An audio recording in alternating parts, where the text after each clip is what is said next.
चलिए, good afternoon सबको।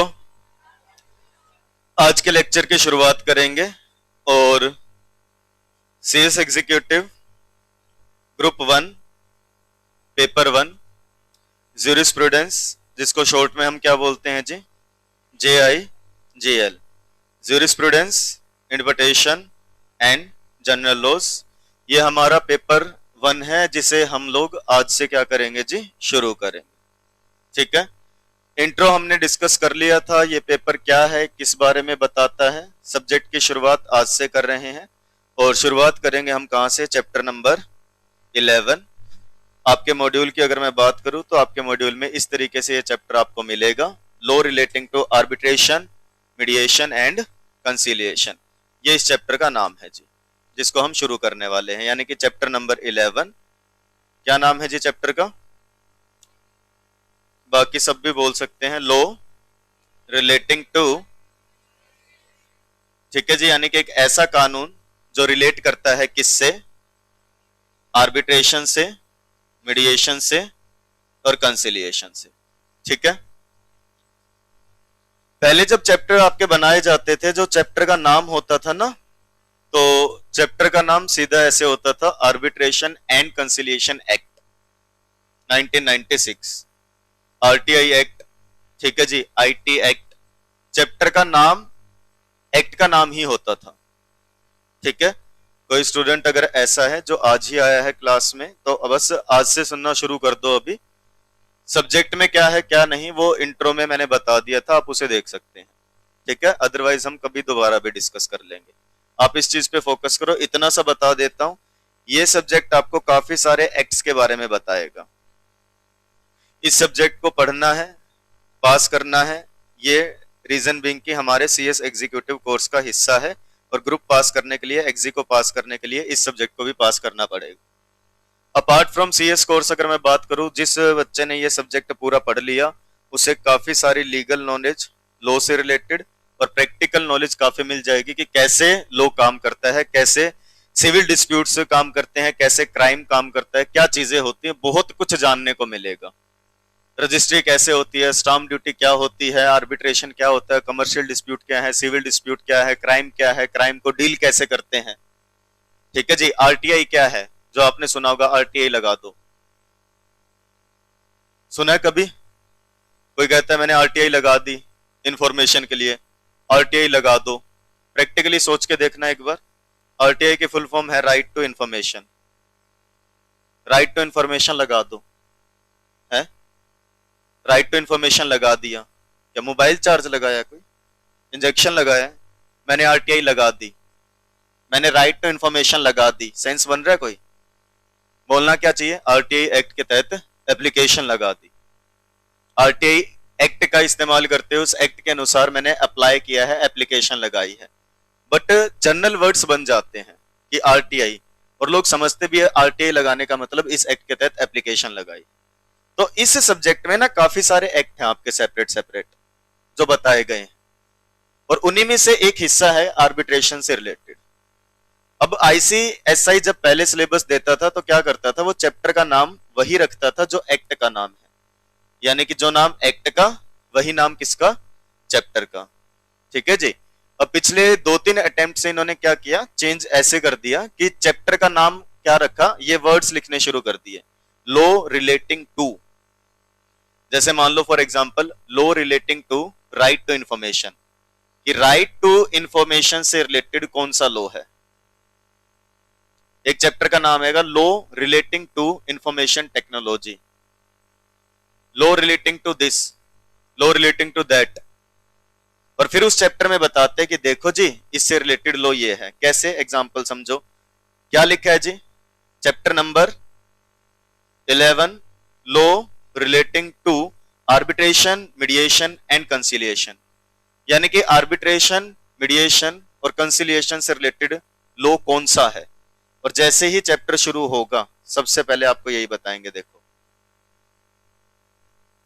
लगभग 60 पेजेस का चैप्टर है, काफी कुछ सीखने को मिलेगा इस चैप्टर में, और यही लिखा है। देखो, यहां से देखो एक बार। ठीक है जी, ये गलती से यहां पे आ गया, इसे यहां नहीं होना चाहिए था, यहां से देखो क्या लिखा है, चैप्टर का नाम क्या है, law relating to arbitration, mediation, conciliation. कौन सा कानून है किससे रिलेटेड, आर्बिट्रेशन से, मीडिएशन से, कंसिलिएशन से रिलेटेड। और यहां पे जवाब दे दिया। एक तो ये है जी आर्बिट्रेशन एंड कंसिलिएशन एक्ट 1996, एक क्या है जी मीडिएशन एक्ट 2023, काफी नया एक्ट है।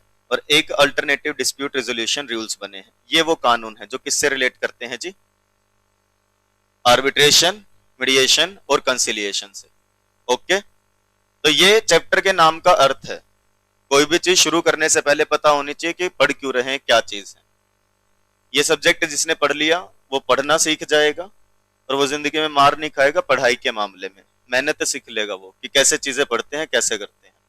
और डेली का काम डेली कर लेना, पहले बता रहा हूं, अन्यथा इतना काम इकट्ठा हो जाएगा धीरे धीरे कि फिर काबू नहीं आएगा भाई। ये हमारा चैप्टर हम शुरू करेंगे। इस चैप्टर में है क्या, आज सिर्फ इस चीज पे डिस्कशन करने वाले हैं हम। मॉड्यूल से अभी नहीं पढ़ाऊंगा। मॉड्यूल का काम आज इतना ही था कि हमें यह देखना है कि क्या है, चैप्टर का नाम क्या है। तो चैप्टर नंबर 11 जिसका नाम क्या है, law relating to arbitration, mediation and conciliation. अब सुन लो, जब भी हम चैप्टर शुरू करेंगे हमेशा पहले मैं ये बताया करूंगा कि क्यों, वाई, काम क्या है इस चैप्टर का, क्यों पढ़ना है, क्यों बनाया है और आपके काम क्या आएगा। ठीक है जी। और थोड़ा सा आपको समझ में भी आ रहा होगा कि ये चैप्टर बात करता है किस किस चीज के बारे में, आर्बिट्रेशन, बोलो भाई, मीडिएशन एंड कंसिलिएशन। ठीक है, अब समझना क्या है, सुनो कहानी। डिस्प्यूट के बारे में सबको पता होगा। डिस्प्यूट किसे कहते हैं, वैसे क्या बोलोगे, लड़ाई झगड़ा, बोलो भाई। मैं ये कह सकता हूं कि एक पर्सन के पास कुछ राइट्स थे, अधिकार थे। कौन से अधिकार जी, लॉ ने दिए हैं उसको राइट्स, या कह लो उसके पास बीइंग अ ह्यूमन राइट्स हैं। और इन राइट्स को जब कोई आकर के क्या कर दे जी, इनफ्रिंज कर दे, इन राइट्स को तोड़ दे। आ गई बात समझ में। इस पर्सन को परेशानी होगी या नहीं होगी, ये बोलेगा या नहीं बोलेगा, ये क्या हुआ। यानी कि जब किसी पर्सन ने किसी के राइट्स को तोड़ा, कौन से राइट्स, कोई भी राइट्स हो सकते हैं जी। जैसे कॉन्ट्रैक्ट हुआ था कि ये पर्सन पैसे देगा और दूसरा पर्सन क्या करेगा जी, गुड्स देगा, तो इसके पास राइट है इन गुड्स को रिसीव करने का, ये गुड्स नहीं दिए, समझे। या फिर मान लो ये अपने घर में रहता था, इसने क्या किया, इसको इसी के घर से निकाल दिया। जब एक पार्टी के राइट्स का इन्फ्रिंजमेंट होता है किसी दूसरे के द्वारा, तो ऑब्वियसली उसे फर्स्ट पर्सन को वो बात अच्छी नहीं लगती। ठीक है जी, वो उसे कुछ बोलेगा, दूसरा पर्सन कुछ रिप्लाई करेगा, क्या हो गया जी, डिस्प्यूट अराइज हो गया। आपने हमें पे किया, हमने आपको पढ़ाया नहीं, इस चीज को लेकर के क्या होगा जी, आप कहोगे हमने पे किया था, हमारा अधिकार है एजुकेशन लेना और आपने वो एजुकेशन प्रोवाइड नहीं की जिसके लिए आपने फी ले ली थी, हो जाएगा डिस्प्यूट। दो लोगों में डिस्प्यूट हो गया कि जमीन किसकी है, वो कह रहा है जी मेरी जमीन है, यानी कि जब एक पर्सन एक बात रखे और दूसरा पर्सन उसको डिनाई कर दे, वो कह रहा है जी मैं सच्चा हूं, पहली पार्टी कह रही है मैं सच्चा हूं, हो गया डिस्प्यूट। अब क्या, डिस्प्यूट सोल्व करने के लिए पार्टी कहां जाएंगी, बोलो भाई, कोर्ट में। आ गई बात समझ में। जब भी कोई पार्टीज के बीच में, जब भी कोई भी डिस्प्यूट होता है किसी पार्टीज के बीच में, तो वो कहां जाती हैं, कोर्ट के पास, कि हे कोर्ट क्या हो गया है जी, एक डिस्प्यूट अराइज हो गया है, आप क्या कर दो जी, इसे सोल्व कर दो। ठीक है भाई, कोर्ट में कौन मिलेंगे, जज मिलेंगे। ठीक है जी। एंड जज का काम क्या होता है, दोनों पार्टीज अपनी अपनी बातें बताएंगे। ठीक है जी, ये बात है, ये अपनी बात बताएगा। अगर किसी को नहीं पता, वैसे सबको पता होना चाहिए, जो पर्सन केस फाइल करता है उसे किस नाम से बुलाते हैं, प्लेंटिफ, वेरी गुड। और जो डिफेंड करने के लिए आता है, या कह लो सामने वाली पार्टी जिसपे केस फाइल हुआ है, उसे किस नाम से बुलाते हैं जी, वेरी गुड, डिफेंडेंट।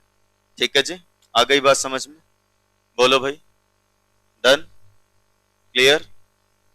जज क्या करेंगे जी, दोनों की बातों को सुनेंगे।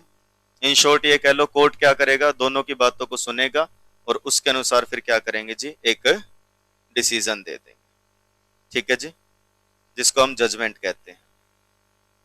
और जब जजमेंट को फॉर्मली रिटर्न फॉर्म में लाया जाता है तो वो डिक्री बन जाती है। ये आगे पढ़ेंगे, अगर अभी नहीं भी ध्यान रहे तो कोई बात नहीं। ठीक है भाई, ऐसे सुन लो वैसे कि कोर्ट जब डिसीजन सुनाते हैं, जब जज डिसीजन सुना रहे हैं बोल करके लाइक दैट कि सभी गवाहों और तथ्यों को मद्देनजर रखते हुए कोर्ट इस फैसले पर पहुंची है कि इस व्यक्ति को, ठीक है जी, क्या किया जाए, 2 साल की कैद और ये जुर्माना लगाया जाए। या कोर्ट इस नतीजे पर पहुंचती है कि जो डिस्प्यूट था इन दोनों के बीच में, इन पार्टीज के बीच में, इस चीज से रिलेटेड की जमीन किसकी है, तो जमीन इनकी है। इस तरीके से इसको क्या बोला जाता है, जजमेंट। समझे, बोलो भाई। और जब जजमेंट को एक फॉर्मल तरीके से रिटर्न फॉर्म में ले आया जाता है तो उसे बोला जाता है डिक्री। क्या बोला जाएगा, डिक्री।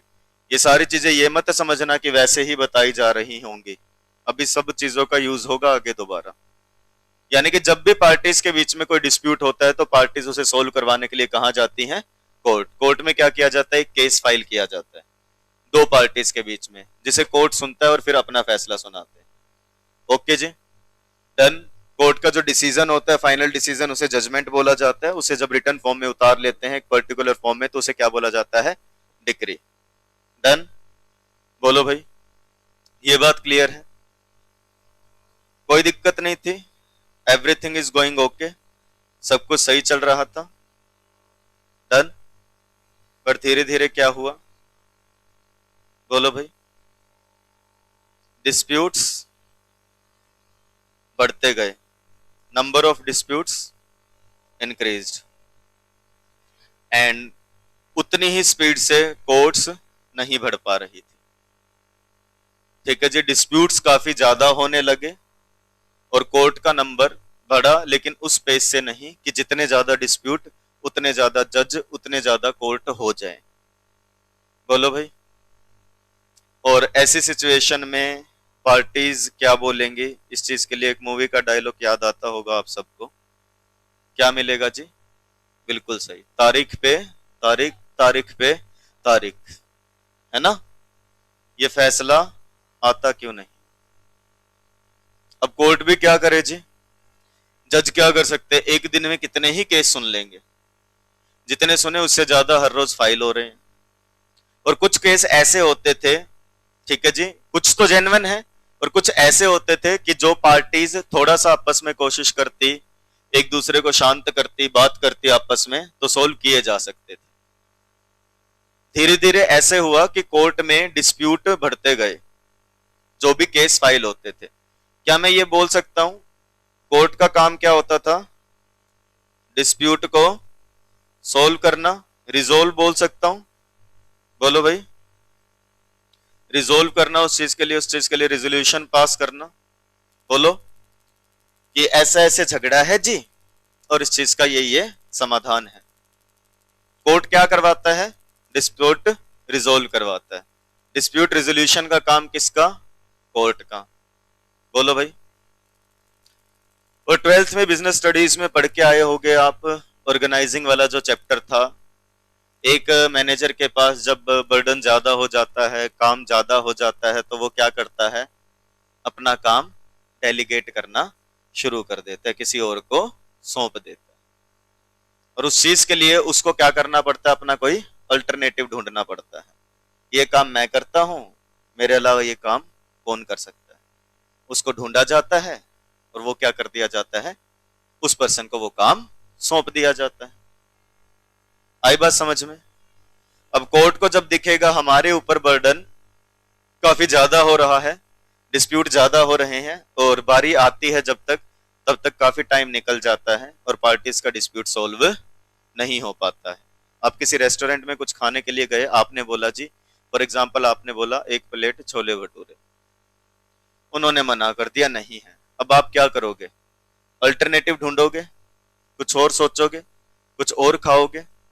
तो कोर्ट को भी क्या देखना पड़ा, कोर्ट को जरूरत महसूस हुई कि जिस तेजी से, जिस तरीके से डिस्प्यूट बढ़ते जा रहे हैं, हमें भी क्या ढूंढने की जरूरत है, कुछ अल्टरनेटिव्स। किस चीज के लिए? डिस्प्यूट को रिजोल्व करने के लिए। यानी कि we are required to find, बोलो भाई, अल्टरनेटिव डिस्प्यूट रिजोल्यूशन मैकेनिज्म कह लो भाई, एक तरीका ढूंढने की जरूरत है जिससे क्या किया जा सके, डिस्प्यूट्स को रिजोल्व किया जा सके। कोर्ट्स को जरूरत महसूस हुई, कोर्ट ने क्या देखा, वी आर रिक्वायर्ड, हमें जरूरत है, टू फाइंड आउट, ढूंढने की, अल्टरनेटिव्स, किस चीज के लिए, डिस्प्यूट को रिजोल्व करने के लिए। कोर्ट ने क्या देखा, we are required to find alternative to resolve the dispute. कुछ ऐसे मैकेनिज्म, कुछ ऐसे तरीके ढूंढो, कुछ ऐसी वेज ढूंढो, कुछ ऐसे मैकेनिज्म ढूंढो, कुछ ऐसे अल्टरनेटिव ढूंढो जो क्या कर सके जी, डिस्प्यूट को रिजोल्व करवा सके। आई बात समझ? चल पड़े इस खोज में, खोजना शुरू कर दिया कि है कोई ऐसे अल्टरनेटिव। ठीक है, क्या करें अब, इस समस्या का समाधान कैसे करें, कैसे सोल्व करें इस चीज को कि डिस्प्यूट ज्यादा हो गए और नंबर ऑफ कोर्ट या जजेस कम है, कैसे सोल्व करें। तो इस चीज के लिए क्या देखा गया, इस चीज के लिए तरीके ढूंढे गए, और जब तरीके ढूंढे कि कैसे हम डिस्प्यूट्स को रिजोल्व कर सकते हैं, तो तरीके मिले, कुछ अल्टरनेटिव्स ढूंढे गए। अल्टरनेटिव्स में ये देखा गया, कोर्ट तक बात आने ही ना दे तो, मतलब ये कि ए और बी का अगर झगड़ा है, ठीक है जी,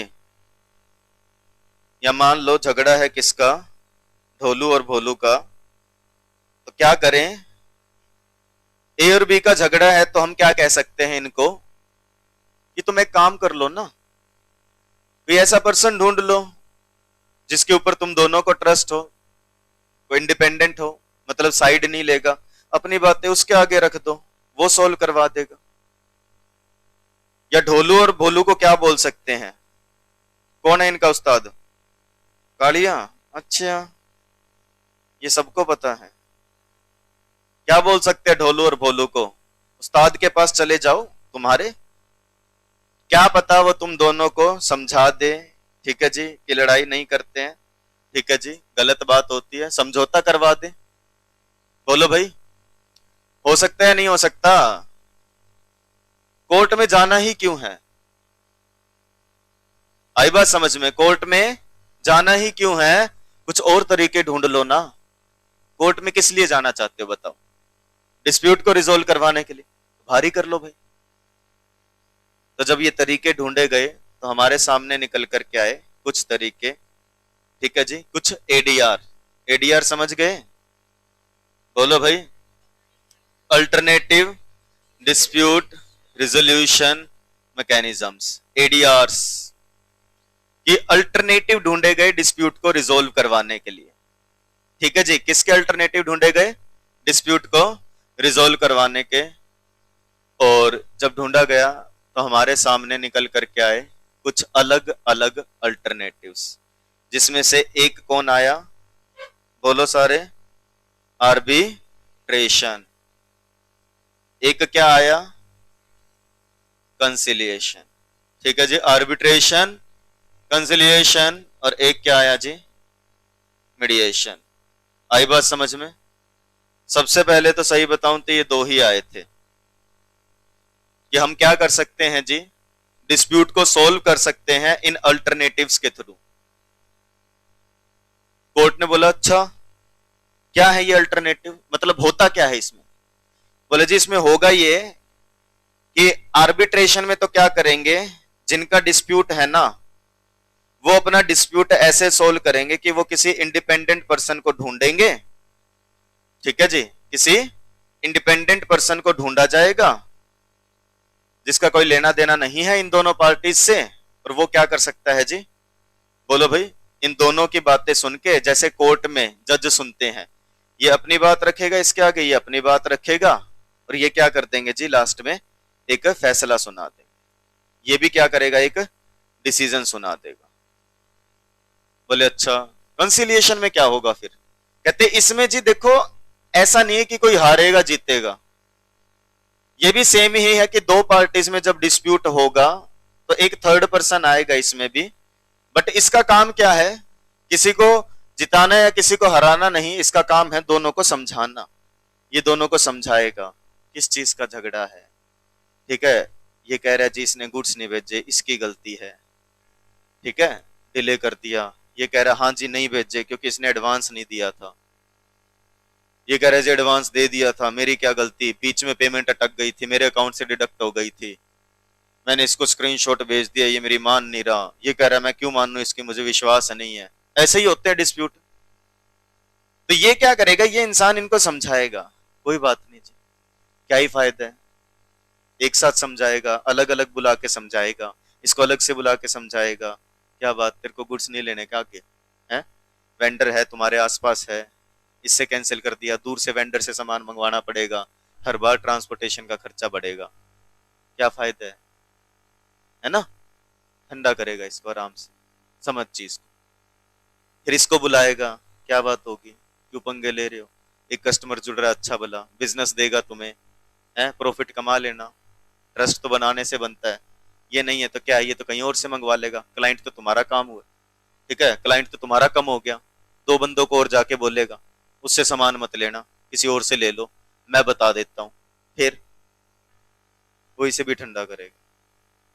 अब बताओ क्या चाहते हो, ठीक है जी।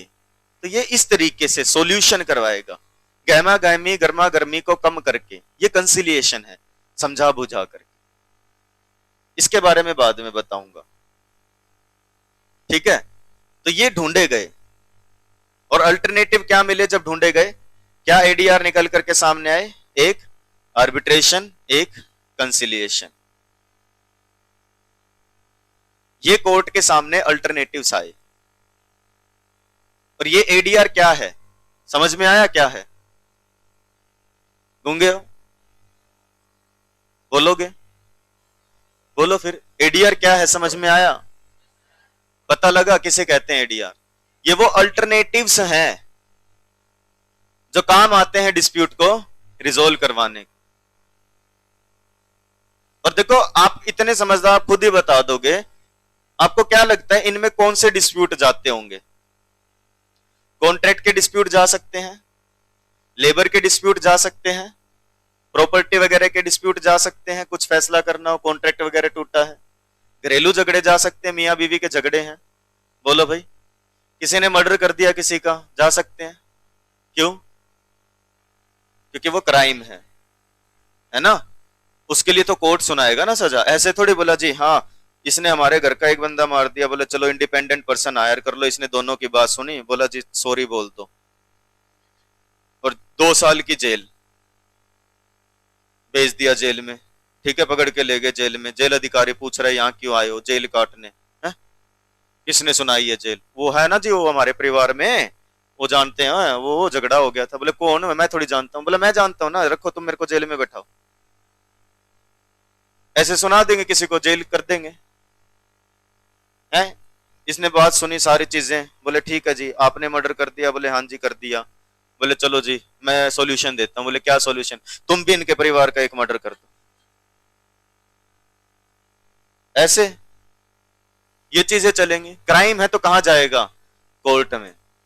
तो इसमें वो डिस्प्यूट जाते हैं जो अलो किए गए हैं, और आप खुद भी समझदार हो, देखो आपने खुद नहीं बोल दिया, जैसे ही मैंने बोला मर्डर का डिस्प्यूट है तो आपने मना कर दिया कि ये नहीं सुने। एडीआर समझ में आ गया पक्का?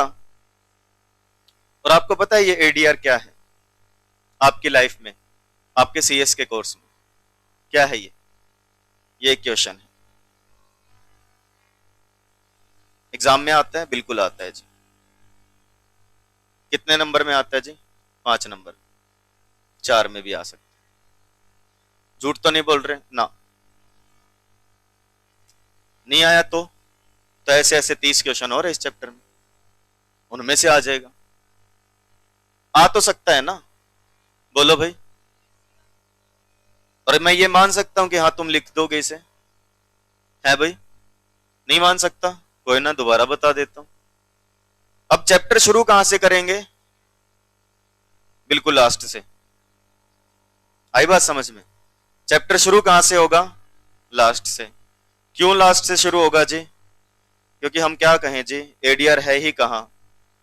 बिल्कुल लास्ट में, जहां ये चैप्टर खत्म होता है वहां क्या आता है, एडीआर आता है। ठीक है, चैप्टर किसे बोल रहा हूं मैं, एक्ट किसे बोल रहा हूं ये बताऊंगा धीरे धीरे। ये देखो, ये आपका चैप्टर खत्म हो रहा है आज की क्लास में, यहां से शुरू करेंगे एडीआर, अल्टरनेटिव डिस्प्यूट रेजोल्यूशन। मैंने कहा था आज की क्लास में एज सच कोई एक्ट वगैरह मॉड्यूल से नहीं पढ़ाऊंगा, ये एडीआर है जो टॉपिक है जो हमने डिस्कस किया, बस एक बार इसको हम गो थ्रू कर लेते हैं कि यहां पे क्या लिखा है। और होमवर्क बस यही है, इसी को क्या करना है, प्रिपेयर करना है, लिखना है। पॉइंट्स में प्रिपेयर कर सकते हो, अब चाहो तो पूरा याद करके लिख सकते हो। Alternative dispute resolution, ADR question है ये। ओके जी, देखिए क्या लिखा है, there is a growing awareness that courts will not be in a position to bear the entire burden of justice system. इस चैप्टर में मैं तुम्हें पढ़ना सिखाऊंगा कि पढ़ते कैसे हैं, क्या चीज है, और धीरे धीरे जब जैसे जैसे चैप्टर आगे चलते चलेंगे, सेकंड, थर्ड, फोर्थ, फिर मैं आपको ओवरव्यू दूंगा और मैं आपको कहूंगा कि ये पढ़ के आना। क्योंकि देखो आप इस चीज को समझो, मैं करवाऊंगा पूरे पैरा, पूरी लाइन, सब कुछ करवाऊंगा, लेकिन अगर हम इस स्पीड से चलेंगे जैसे ये चैप्टर करवाऊंगा तो फिर अपा जून नहीं, दिसंबर नहीं, उससे अगला जून देने की पोजीशन में हो। 1.5 साल तो हमें इस मॉड्यूल को पूरा करने में लग जाएगा अगर मैं आपको एक एक लाइन प्रॉपर डिटेल में करवाने लगा। अब जैसे ये लाइन है, अब ये तो आप सेल्फ भी पढ़ के कर सकते थे या नहीं कर सकते थे, बोलो भाई। इस चीज की अवेयरनेस बढ़ती जा रही है, लोगों को पता चलता जा रहा है कि कोर्ट इस पोजीशन में नहीं है कि सारा भार अपने कंधों पे उठा सके, सारे जस्टिस का, सारे न्याय का भार उठाया जा सके, इस पोजीशन में नहीं है। A very large number of disputes lend themselves to resolution by alternative modes. बहुत सारे डिस्प्यूट ऐसे हैं जिनको सुलझा लेना चाहिए, जिनको सोल्व कर लेना चाहिए हमें, किससे, कुछ अल्टरनेटिव मेथड से। जैसे बोला करो साथ में, जैसे नेगोशिएशन। ठीक है जी, कि आर्बिट्रेशन हो गए, कंसिलिएशन हो गए, मीडिएशन हो गए, ठीक है जी, नेगोशिएशंस हो गए, इनसे भी क्या करना चाहिए जी, सोल्व करना चाहिए। ये जो एडीआर प्रोसेसेस हैं ये बहुत प्रोसीजरल फ्लेक्सिबिलिटी देती हैं, मतलब इसमें आपको बहुत ज्यादा प्रोसीजर फॉलो नहीं करना पड़ता कि फाइल्स तैयार करोगे, जाओगे, अप्लाई करोगे, फिर वेट करोगे। कह रहे ये आपका बहुत वैल्यूएबल टाइम और पैसा बचाते हैं। और एक जो ये कह लो बर्डन होता है, स्ट्रेस होता है पार्टीज के माइंड पे, जब कोर्ट में ट्रायल चलता है, कोर्ट में केस चलता है, तो वो क्या होता है, वो बर्डन भी कम हो जाता है जी। तो there is therefore an urgent need to establish and promote ADR services for resolution of both domestic and international dispute in India. कह रहे बहुत जरूरत आन पड़ी है कि इन एडीआर प्रोसेसेस को क्या किया जाए, प्रमोट किया जाए और भारत में डिस्प्यूट्स को सोल्व किया जाए, ना सिर्फ हमारे डिस्प्यूट्स को बल्कि इधर आ जाओ इंटरनेशनल डिस्प्यूट्स को भी। आगे पढ़ाऊंगा बट मैं बता दूं, उद्देश्य है इंडिया का कि इंडिया को आर्बिट्रेशन का हब बनाना है। पूरे वर्ल्ड में अगर बात करें तो बोला जी आर्बिट्रेशन कहां से करवाएं, इंडिया से करवाओ। बेस्ट आर्बिट्रेटर्स कहां मिलेंगे, इंडिया में मिलेंगे। ये सोच है कि आर्बिट्रेशन हब, इंडिया को आर्बिट्रेशन का हब बना दे हम, इंडिया को ऐसी पहचान दिला दे कि आर्बिट्रेशन कहां होती है, यहां होती है। समझे, बोलो भाई। These services need to be nourished on sound conceptions. इनको डेवलप करना है, इनको सुधारना है अच्छे कंसेप्शंस पे, एक्सपर्टाइज पे, कैसे इसको इंप्लीमेंट करे, कैसे अच्छी फैसिलिटीज दें। और जो वर्ल्ड लेवल पे, जो इंटरनेशनल लेवल पे जो इंस्टीट्यूशन है ICADR, international centre for alternative dispute resolution, ये एक यूनिक सेंटर है इस वर्ल्ड का, this part of the world, जो प्रोविजन बताता है, जो बताता है कि कैसे प्रमोट करें, कैसे इस चीज को रिसर्च किया जाए, कैसे पढ़ाया जाए in the field of ADR. मतलब जो ये इंस्टीट्यूशन है ICADR, ये काम करता है, ठीक है जी, ये और रिसर्च करता है और नए मेथड्स डेवलप करता है कि कैसे हम एडीआर को बढ़ाएं, और ये एडीआर सर्विसेज देता है पार्टीज को, ना सिर्फ इंडिया वाली बल्कि ऑल ओवर द वर्ल्ड। ये एक सोसाइटी है जो रजिस्टर करवाई गई थी, सोसाइटी रजिस्ट्रेशन एक्ट 1860 के तहत। ये एक independent non profit making organisation है और ये इंडिपेंडेंट एक्सपर्ट्स का पैनल मेंटेन करते हैं, यानी कि इनके पास एक्सपर्ट हैं जो बताते हैं कि कैसे एडीआर प्रोसेस को डेवलप किया जाए और कैसे इसको अप्लाई किया जाए। समझे? बोलो भाई। ये संभालते हैं कह रहे वर्ल्ड वाइड लेवल पे। काम कहां करेगा एडीआर? कि areas in which ADR works, तो कह रहे almost all dispute, commercial nature के हों, सिविल नेचर के हों, लेबर के हों, फैमिली डिस्प्यूट के हों, in respect of which the parties are entitled to conclude a settlement. जहां पे भी सेटलमेंट हो सकती है, मतलब पैसे वगैरह पे करके, ठीक है जी, या कुछ और सॉल्यूशन हो सकता है, समझौता हो सकता है, उस हर एक डिस्प्यूट को आप किसके थ्रू सोल्व कर सकते हो? एडीआर। और ये जो एडीआर के मेथड्स है ना, कह रहे हैं ADR technique have been proven to work in the business environment. कह रहे ये बहुत अच्छी साबित हुई, बहुत बढ़िया साबित हुई है ये इस फील्ड में, specially in respect of dispute, जो किस चीज से रिलेटेड है? जॉइंट वेंचर से रिलेटेड, कंस्ट्रक्शन के प्रोजेक्ट्स हो गए, पार्टनरशिप के जो झगड़े होते हैं, इंटेलेक्चुअल प्रॉपर्टी के, पर्सनल इंजरी के, प्रोडक्ट लाइबिलिटी के, प्रोफेशनल लाइबिलिटी के, रियल एस्टेट के, सिक्योरिटीज के, contract interpretation and performance and insurance coverage. कह रहे वो एरियाज हैं जहां पे एडीआर काम करता है। समझे? अब आप इसको ड्राफ्ट कैसे करोगे? पैराग्राफ में भी कर सकते हो और आप पॉइंट भी बना सकते हो अलग अलग। जैसे फर्स्ट लाइन का एक पॉइंट बना दिया आपने कि जरूरत है, हमें दिख रहा है कि कोर्ट के ऊपर बर्डन हो गया है। आई बात समझ में? दूसरा पॉइंट कि ये मेथड हैं जो काम आ सकते हैं। तीसरा पॉइंट, ये फ्लेक्सिबिलिटी देते हैं, टाइम और मनी बचाते हैं। इतना लिख सकते, ये वाली लाइन छोड़ सकते हो कि स्ट्रेस वगैरह कम होता है, चाहो तो लिख भी सकते हो। फोर्थ पॉइंट बनाना कि अर्जेंट नीड महसूस होती है इन्हें प्रमोट करने के लिए। फिफ्थ सीधा यहां से बना सकते हो कि एक ऐसे ऐसे सेंटर है जो रजिस्टर्ड है सोसाइटी के तौर पे, और फिर सीधा लिख देना कि ये वो एरियाज हैं जहां पे एडीआर काम करता है। ठीक है जी, ये वाले ऐसे। अब आदत क्या बना लेते हैं बच्चे, जब पढ़ेंगे ना तो पूरी बुक को रंग देंगे। होली नहीं बनानी इस किताब के साथ, और ना ये किताब चीख चीख के कह रही कि रंग दे, मुझे रंग दे, है ना? हरा रंग दे, लाल रंग दे, घिया रंग दे, है ना? ये सारे रंग रंग दे। ले आते अलग अलग हाइलाइटर, चैप्टर वाइज बोला ये ग्रीन, ये ब्लू, ये ऑरेंज, रंग दिया। फिर भाई क्या हाइलाइटर का अर्थ क्या है? हाईलाइट करना। और हाईलाइट किसे करते हैं? इंपॉर्टेंट चीजों को। ऐसा नहीं फ्लो फ्लो में बोला ये भी इंपॉर्टेंट, ये भी इंपॉर्टेंट, कुछ दिनों बाद ऐसा नजर आ रहा है बोला जो नहीं कर रखा ना हाईलाइट वही इंपॉर्टेंट है। इस तरह, ये तो मैंने आपको कंप्लीट लाइन बता दी। आप इस तरीके से पढ़ो, पहले समझो, एक बार रीडिंग लो पहले पूरी, फिर दूसरी बार जब पढ़ो फिर हाईलाइट करो। जैसे क्या क्या वर्ड जरूरी है, जैसे courts, not in a position to bear burden of justice, ऐसे।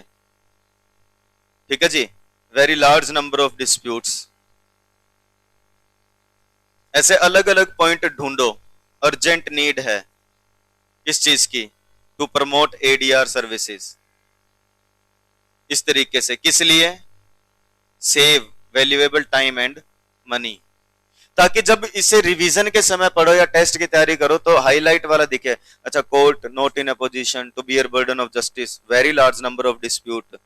ठीक है जी, तो इस तरीके से जैसे resolution by alternative, arbitration, mediation, to save valuable time and money, ये चीजें है ना। ये हो गया जैसे आईसी एडीआर, सोसाइटी है, रजिस्टर्ड इस एक्ट के तहत है, इंडिपेंडेंट है, नॉन प्रॉफिट मेकिंग ऑर्गेनाइजेशन है, मेंटेन करती है पैनल किसका? एक्सपर्ट्स का, किस लिए? इंप्लीमेंट करने के लिए एडीआर प्रोसेस को। ऐसे ये है इंपॉर्टेंट चीज। फिर ये एरियाज कौन कौन से हैं, और यहाँ पे जो जो अच्छे लगे आपको, जैसे इंटेलेक्चुअल प्रॉपर्टी नहीं भूलोगे, प्रोफेशनल लाइबिलिटी हो गया, कंस्ट्रक्शन प्रोजेक्ट हो गया, पार्टनरशिप डिफरेंस हो गया, इंश्योरेंस कवरेज हो गया, ऐसे 5-6 पॉइंट्स ऐसे तैयार करना है। समझे? ये तरीका है तैयार करने का। और ये काम है। आज घर जाने के बाद इसे पढ़ो पहले, बिना कुछ हाईलाइट किए, नथिंग, पूरा पढ़ो। जो वर्ड ना समझ में आए उसे सर्च करो, तुरंत प्रभाव से उसका अर्थ लिख लो। जैसे अर्जेंट का मतलब नहीं पता जी क्या होता है, सर्च करो, लिख दो। दूसरी बार फिर पढ़ोगे, एक बार पूरा ओवरव्यू आ गया, और ये आसान है क्योंकि यहां से पढ़ा करके भेजूंगा मैं आप सबको, तो घर जाके जब पढ़ोगे समझ में आ जाएगा। तीसरी बार फिर उठाना, यहां से पढ़ के घर जाके एक बार पढ़ा, दूसरी बार में फिर हाईलाइट करना कीवर्ड्स, और फिर उसके बाद नोटबुक में उतार दो। एक पेज, एक पूरा क्वेश्चन का आंसर, 5 नंबर का काम डन। अब जो आज नहीं करेगा और कल क्लास में आएगा, कल मैं 2 करवा दूंगा ऐसे ऐसे टॉपिक। अब आज उसने आधा घंटा लगाया होता, काम हो जाता। कल उसे 1 घंटा लगाना पड़ता 2 क्वेश्चन के लिए, बट उसने आज काम किया नहीं, तो उसे दिख रहा है मेरे कितने हो गए, 3 टॉपिक, मेरे को कितना समय लगेगा, लगभग 1-1.5 घंटा। आई बात समझ में। और तीसरे दिन ऐसे इकट्ठा हो जाएगा। फिर बताया था ना, ऐसा डिसीजन लिया जाएगा, क्या, अगले चैप्टर से, ये चैप्टर बाद में कर लूंगा, इसको पढ़ लेता हूं अभी सिर्फ। और वो बाद कभी नहीं आता। वो बाद कब आता है, या तो जून के बाद, है ना, बाकी तुम समझदार ही हो। तो सिंपल सी कहानी है जी। खैर अभी इतना बोलने की जरूरत है नहीं, मुझे पता है सब करेंगे। कुछ एक प्राणी है जो अभी नहीं समझेंगे इस चीज को, और वो ना समझ के इतने दूर निकल जाएंगे कि उनको वापस लाना मुश्किल हो जाए। तो आप सेल्फ कंट्रोल रखें जी, खुद से तैयारी करें। आज इतना ही पढ़ेंगे इस चैप्टर में, आज के लिए इतना ही, इसको रिवाइज करके आना। मिलेंगे अगले लेक्चर में। Till then bye bye, tata and take care. Thank you, that's it for the day.